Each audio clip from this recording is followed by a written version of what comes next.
Bonjour et bienvenue sur Technapal à Techapapa. Alors aujourd'hui, on va s'intéresser à ce scanner 3D. C'est le Creality Autorite, je sais pas. Bon, enfin bref, dites-le en commentaire si vous savez si on dit light ou lit quand ça s'écrit comme ceci, L-I-T-E. Enfin bref, je me suis particulièrement intéressé à ce scanner. Pourquoi j'ai déjà testé plusieurs scanners sur ma chaîne et ce scanner-là m'intéressait parce qu'il promet de pouvoir être utilisé en extérieur. Chaque fois que j'ai utilisé des scanners, j'étais un peu déçu par le fait que, à cause de la lumière du soleil, ça marche pas bien. Et celui-là, a priori, on doit pouvoir. Et moi, ce qui m'intéresse, c'est de pouvoir aller dans un parc, dans un cimetière, ouais, enfin aller quelque part pour scanner des monuments, par exemple. Ce sont des choses qui m'intéressent. Et donc, voilà. Je me dis, tiens, je vais essayer celui-là et voir si ça fonctionne. Bon, avant de vous laisser avec le générique, je vous rappelle que vous pouvez vous abonner et mettre un like. Et en plus du like, si vous êtes sur mobile, et je vous montre une image là, mettre le petit boost, parce que ça peut vraiment m'aider. Donc, il suffit de slider sur la partie commentaire et c'est gratuit. Vous pouvez même mettre le petit boost. Voilà, on passe au générique et puis on regarde les caractéristiques.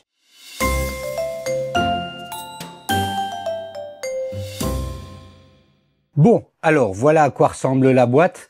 Comme vous voyez, une boîte blanche, alors qui a pris un peu la poussière ici, une boîte blanche relativement sobre. À l'intérieur, on a un petit plateau tournant. C'est pas un plateau tournant électrique. Voilà, ça permet de venir tourner des pièces qu'on voudrait scanner sans bouger la pièce. Enfin, avec plus de facilité quand même. C'est toujours bien de l'avoir. J'ai une petite dragonne. Alors, le scanner est rangé dans une petite valise de rangement comme ceci. Je l'ai déjà ouvert, donc pour regarder un petit peu, ils sont emballés normalement avec des plastiques en maïs comme ça. Ici, vous verrez plus ça dedans. Vous savez, c'est parce que je l'ai déjà déballé une fois, mais il est remis à l'identique à l'intérieur. Donc, on a une petite carte de garantie, le manuel qui est en anglais et en chinois, mais qui est relativement clair au niveau des images. On a deux câbles de connexion. Ça, c'est si on n'a que de l'USB 2 ou de l'USB 3. Toujours est-il que c'est USB-C qui rentre dans le scanner et ici USB 3 pour mettre dans l'ordinateur. À l'intérieur, on a la poignée en elle-même, comme vous voyez, elle est relativement ergonomique, elle est pas lourde du tout. On a ici un clip magnétique pour pouvoir mettre le porte-téléphone, pour l'utiliser de manière autonome dehors. La poignée intègre une batterie, ce qui donc augmente. Donc c'est une batterie externe, en gros, pour le scanner. On a donc ici le petit clip magnétique. Hop, je viens le mettre comme ceci et je peux venir attacher mon téléphone comme ceci. Alors pour vous faire une idée, moi ici c'est l'iPhone 15 Pro Max.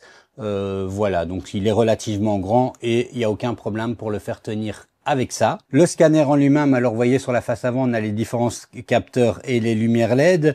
Sur l'arrière on a quelques boutons de contrôle, le ventilateur et en dessous les ports de connexion pour venir brancher sur la poignée. Alors pour brancher sur la poignée c'est pas dur. Il n'y a qu'un seul sens, on le met et on visse comme ceci et ça permet de pouvoir l'utiliser de manière parfaitement autonome. Donc voilà, ça c'est plutôt pas mal et c'est pas trop lourd comme ça de manière autonome. Alors si on retire le support de téléphone, le scanner peut être placé comme ça pour éviter d'abîmer, enfin le manche peut être placé comme ça pour éviter d'abîmer le scanner. Je trouve ça plutôt bien pensé. Alors à l'intérieur on a également un petit bonhomme, ça c'est pour le scanner, pour faire des essais, pour tester.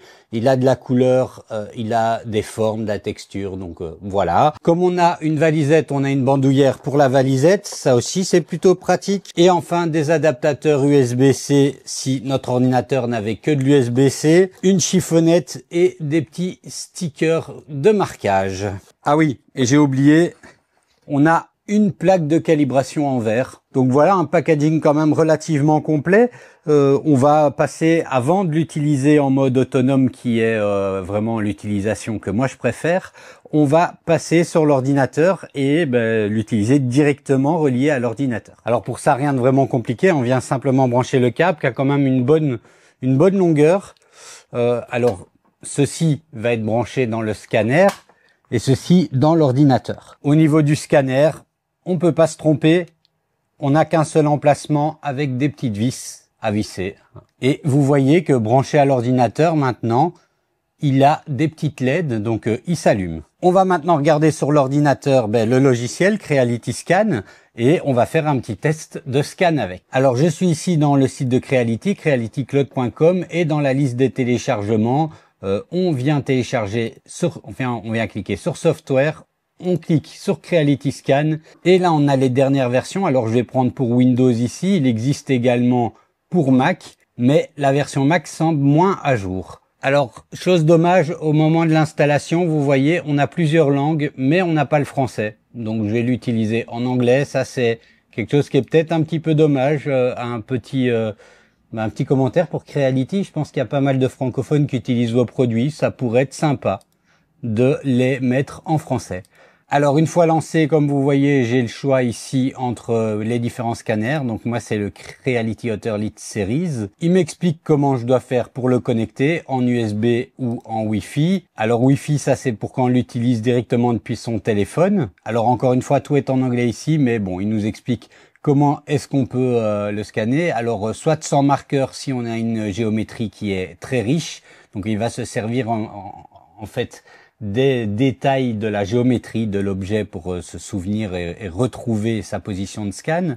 Soit si on a des textures très riches, il va scanner, ça peut l'aider. Et si on n'a rien de tout ça, on peut utiliser les marqueurs. Il nous explique un petit peu comment l'utiliser. Alors, on peut augmenter l'exposition, faire un long appui pour terminer le scan, ou simplement un clic sur le bouton du milieu pour mettre en route ou mettre pause au scan. Et de l'autre côté, diminuer l'exposition. Et on a la barre. Alors là, c'est comme tous les logiciels de scan, hein. On doit essayer d'être un maximum dans le vert. C'est là le rapport distance pour avoir un maximum de saisie de nuages de points au moment du scan. Vous verrez pour l'ajustement de l'exposition, on a un indicateur qui nous dit si on est bien, hein. Si on n'a pas de couleur, c'est optimal.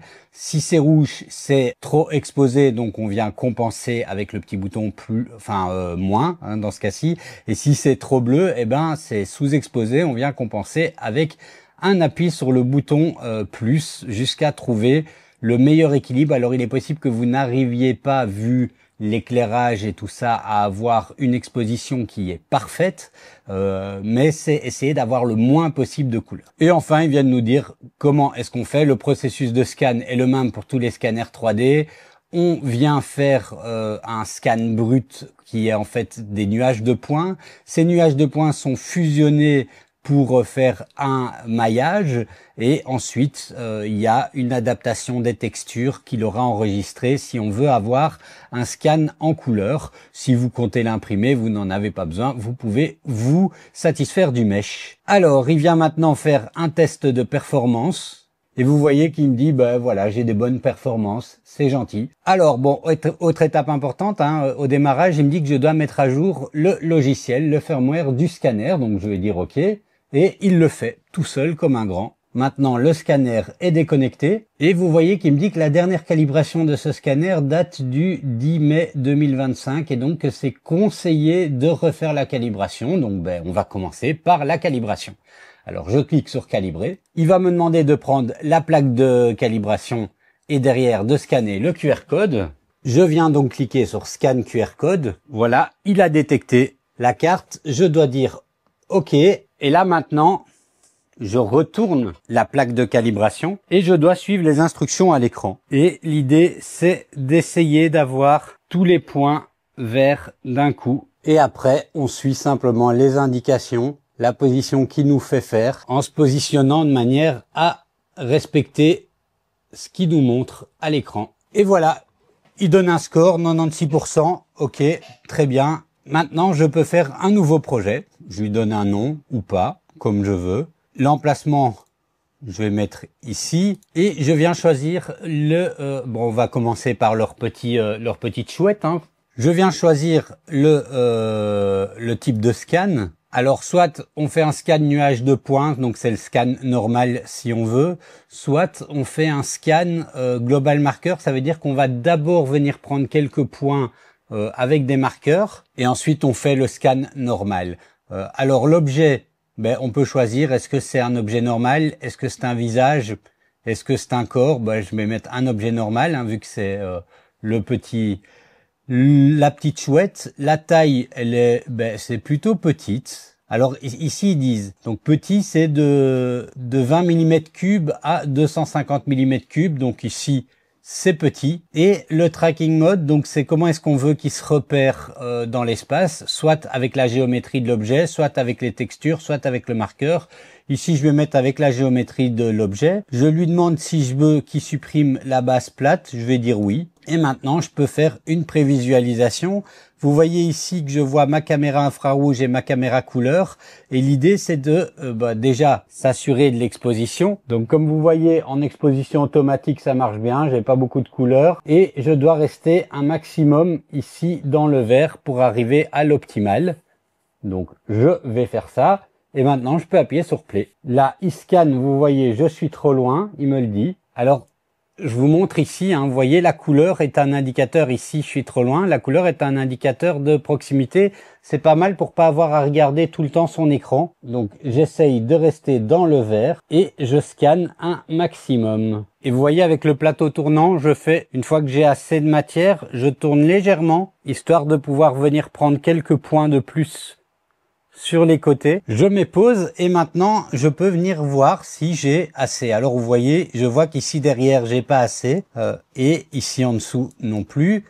Donc je vais venir le tourner et reprendre en réappuyant sur le bouton play du scanner, reprendre mon scan. Alors ici vous voyez, il a fait une petite erreur de tracking, donc je vais revenir en arrière, lui faire retirer les points de trop et je reprends à ce niveau-ci. Et voilà, maintenant j'ai un scan qui a l'air propre avec 3000 points. Il me manque peut-être ici en dessous encore un petit peu. Allez, je vais vraiment faire le perfectionniste. Et voilà, on a un scan qui est beaucoup plus propre. Je vais lui dire compléter. Je vais lui demander de faire la fusion des nuages de points. Et avant ça, je vais venir supprimer ce que j'ai pas besoin. Alors moi, je trouve qu'il me manque toujours un gizmo ici, mais voilà. Je peux modifier le centre de rotation manuellement, mais je trouve qu'il manque un petit gizmo. Et ce qui manque aussi, c'est de pouvoir sélectionner, tirer une ligne droite pour la sélection. Bon. Et voilà, on va dire que comme ça, c'est bon. Je vais confirmer en cliquant ici.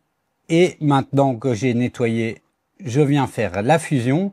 Je choisis la résolution et la confiance dans le nuage de points. Donc, je dirais que c'est peut-être la précision. Je vais laisser en standard pour voir. Et je clique sur confirmer, il fait son petit travail et voilà. Alors ici il a tout fait. Vous voyez qu'il nous manque évidemment le fond, hein. On pourrait faire scanner l'autre côté et venir associer, et d'ailleurs c'est ce que je vais faire. Donc je vais venir cliquer sur créer un nouveau scan, je garde les mêmes caractéristiques mais je viens ici retourner comme ceci, je rescanne des parties qui me manquent. Comme ça, ça devrait être bon. Je refais mon petit nettoyage ici. Je génère mon nuage de points. Et voilà. Et maintenant, je vais associer les deux. Je viens sur Process et je clique sur Alignement. Alors, soit je lui demande de le faire automatiquement. On va voir s'il s'en sort tout seul. Soit je peux venir aligner moi-même.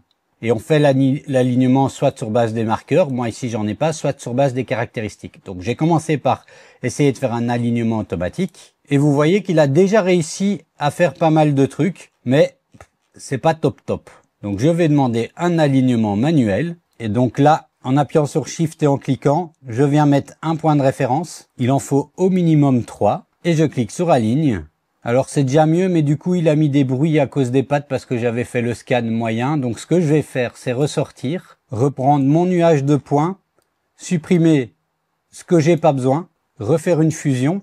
Je reviens sur Process et là, je refais mon alignement. C'est déjà mieux. Et maintenant, je fais le mesh. Alors ici, j'ai encore des caractéristiques à mettre, hein. Je choisis ce que j'ai envie de faire figurer. Si je veux un lissage, je vais mettre un lissage léger. Je veux qu'il retire les parties isolées. Je vais mettre avec 10% d'isolation. Et il veut combler les petits trous. Ça, je vais lui demander de pas le faire et je le ferai manuellement après. Il fait le mesh. Et voilà. Alors, Ici, c'est pas top, hein, mais je peux venir faire une édition. Et par exemple, lui demander d'appliquer un lissage. Et voilà, maintenant on peut faire le color mapping. Et là, ben, il a pris en scannant les textures et il va appliquer les textures à mon modèle. Et voilà le résultat, hein. Donc moi, je trouve ça vraiment pas mal. Et ensuite, on exporte comme on veut, en OBJ, en PLY, en fonction de ce qu'on veut utiliser. Si c'est le mesh, on exporte en STL, en PLI ou en OBJ. Donc voilà, c'est nous qui voyons. Bon, alors vous le verrez peut-être dans une autre vidéo, et sinon c'est la vidéo d'un modèle, un T800 que je suis occupé de faire, et on va essayer de le scanner pour voir si ça peut scanner bien aussi les grands objets. Donc pour ça, je viens faire un nouveau projet, je vais l'appeler T800. Là, j'hésite à mettre core ou normal. Je vais mettre normal, mais par contre, c'est un grand objet. Je peux choisir dans les grands objets si je veux scanner vite ou scanner en haute qualité. Je vais mettre haute qualité et je vais essayer sans marqueur. Donc simplement avec la géométrie et on va voir, hein. Bon, voilà, c'est rigolo. Je pense que je pourrais presque filmer. Hop, je vais m'arrêter là. Voilà. Je pense que je pourrais presque filmer tout mon atelier, hein. Bon, ben voilà, je pense que je pourrais scanner tout mon atelier. Donc, on a bien les jambes du robot ici. Alors là, j'ai pas encore fait le mesh, mais on a bien le robot ici. J'ai mis aucun marqueur. Ça n'a pas duré très longtemps. Vous voyez qu'il a pris derrière l'imprimante 3D. Ici, c'est la Creality Ender 5 Max. Là, c'est la XL. Ben, j'ai même mes petits outils qui sont comme ceci. Donc, c'est plutôt rigolo. Je vais m'amuser à voir ce qu'il a su prendre avec les textures. Donc, alors évidemment, j'ai pas l'arrière du robot ici, hein, mais je peux pas le bouger pour le moment, donc on va faire sans. Et je vais faire une fusion avec les paramètres par défaut.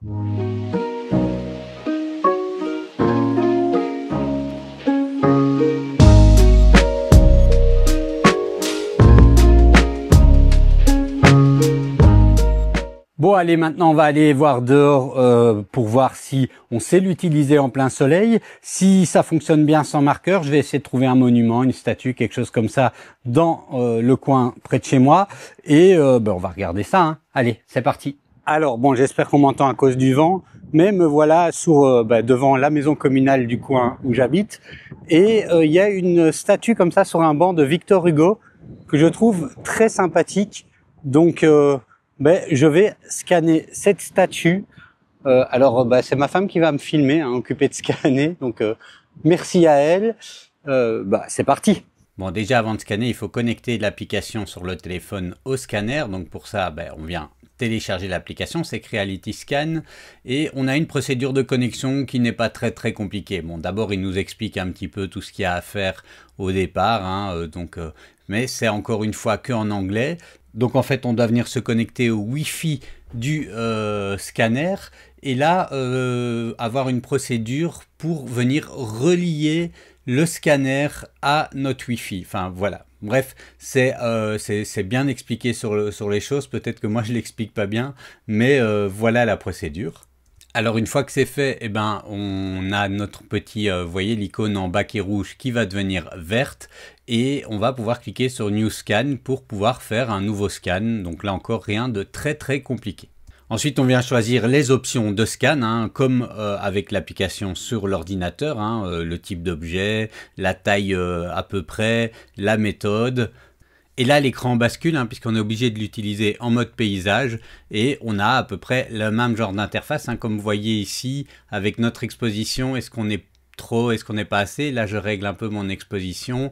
Et puis, on peut commencer à scanner.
voilà, une fois que c'est fait, on obtient comme ceci ce scan.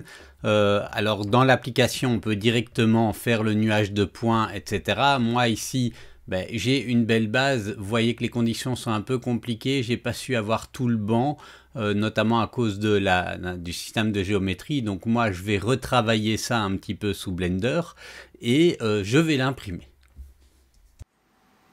Et on peut évidemment venir exporter le modèle également directement sur l'ordinateur pour pouvoir le travailler plus facilement sur l'ordinateur. C'est ce que j'ai fait moi ici.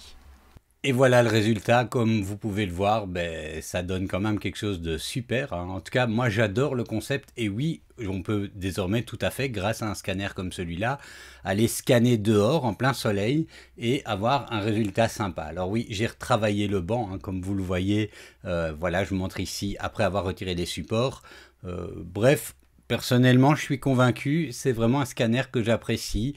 Dites-moi dans les commentaires ce que vous pensez de ceci, si vous y voyez un cas d'usage, et je vous dis à la prochaine.